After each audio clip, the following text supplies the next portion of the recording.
महाराष्ट्र के मुख्यमंत्री रहे एकनाथ शिंदे ने बीजेपी के सामने सरेंडर करके इतना तो तय कर दिया है कि वो खुद मुख्यमंत्री पद की रेस में नहीं है। लेकिन सस्पेंस अब भी खत्म नहीं हुआ है, क्योंकि भले ही शिंदे ने कह दिया है कि मुख्यमंत्री बीजेपी का होगा और वो उसका समर्थन करेंगे, लेकिन बीजेपी का मुख्यमंत्री होगा कौन, इस पर अब भी सस्पेंस है। और इस सस्पेंस की वजह है खुद प्रधानमंत्री नरेंद्र मोदी, जिन्हें महाराष्ट्र के अगले मुख्यमंत्री का नाम तय करना है। नमस्कार, मैं हूं अविनाश और आप देख रहे हैं एबीपी लाइव। एकनाथ शिंदे के ऐलान के बाद तय है कि मुख्यमंत्री तो बीजेपी का होगा, और इस बयान के बाद मुख्यमंत्री पद की रेस में सबसे आगे हैं देवेंद्र फडणवीस। लेकिन क्या बीजेपी से देवेंद्र फडणवीस ही मुख्यमंत्री होंगे?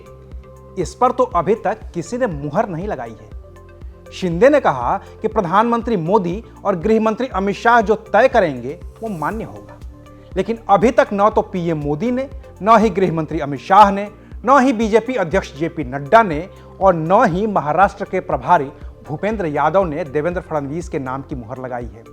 और बीजेपी में पीएम मोदी, गृह मंत्री अमित शाह का मुख्यमंत्री चेहरा चुनने का जो इतिहास रहा है, उससे कुछ भी तय कर पाना कतई आसान नहीं रह गया है। अभी पिछले ही कुछ चुनावों की बात करें तो मध्य प्रदेश में शिवराज सिंह चौहान के मुख्यमंत्री रहते हुए विधानसभा के चुनाव हुए, लेकिन जीत के बाद मुख्यमंत्री बन गए मोहन यादव। छत्तीसगढ़ में बीजेपी का सबसे बड़ा चेहरा रमन सिंह थे, लेकिन जीत के बाद मुख्यमंत्री बने विष्णुदेव साय।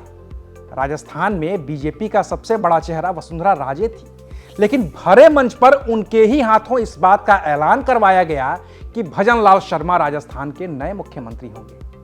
हाँ, अभी का हरियाणा अपवाद है, जिसमें नायब सिंह सैनी के मुख्यमंत्री रहते हुए चुनाव हुआ और फिर जीत के बाद भी नायब सिंह सैनी ही मुख्यमंत्री बन गए। और दूसरे नेताओं की क्या ही बात करनी। महाराष्ट्र में जब 2014 के चुनाव में भारतीय जनता पार्टी की जीत हुई थी, तब भी भारतीय जनता पार्टी ने एक गैर मराठा देवेंद्र फडणवीस को मुख्यमंत्री बनाकर सबको चौंका दिया था।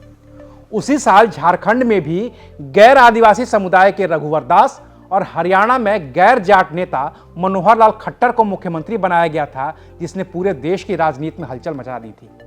बड़े बड़े नेताओं ने बीजेपी के केंद्रीय नेतृत्व की राजनीतिक समझ पर भी सवाल खड़े किए थे। लेकिन अगले चुनाव में साफ हो गया कि केंद्रीय नेतृत्व ने जो नए नए मुख्यमंत्री बनाए, उनका नाम तय करना कोई संयोग नहीं बल्कि सियासी प्रयोग था जो सफल रहा था।